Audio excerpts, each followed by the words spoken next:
This is Ami, and on today's episode, I'm going to be showing you how I made my native soup.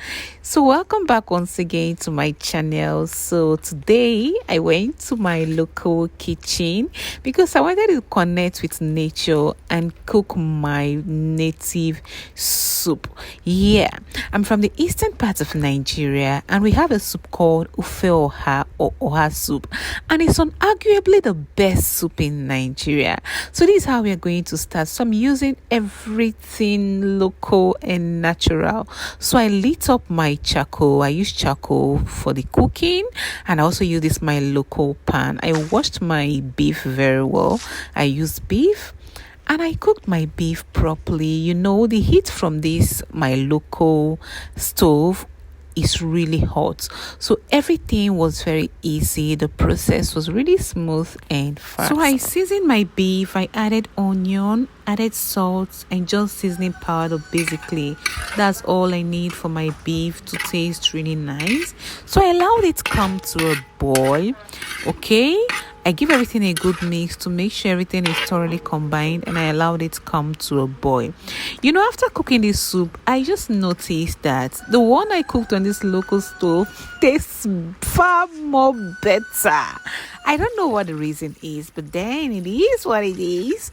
So I added my stockfish, or what we call oporoko. Yeah, we the Igbos, we call it oporoko.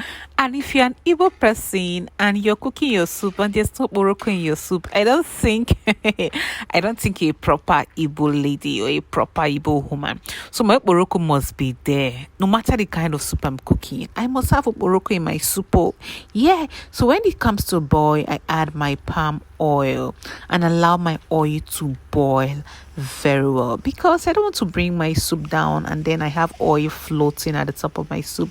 No, I wasn't taught that way, and that's not how we do it.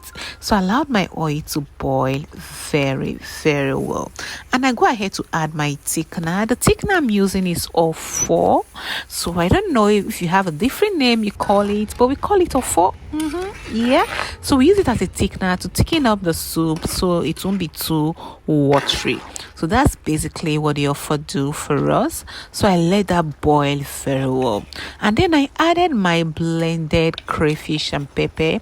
I use a local mortar and pestle to pan this very well, because I heard some people say the taste your crayfish and pepper gives when you use an electric blender is different from the one you get when you use a local mortar and pestle to pan.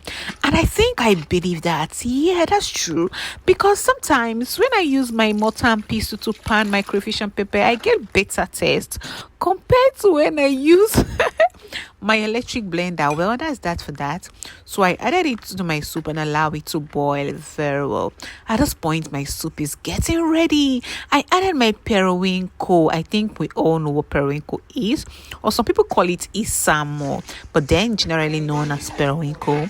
I gave everything a good mix. At this point, I've already sliced my uziza leaf and my OHA leaf. I like using uziza and OHA together, right? Because it gives me that really good taste I want.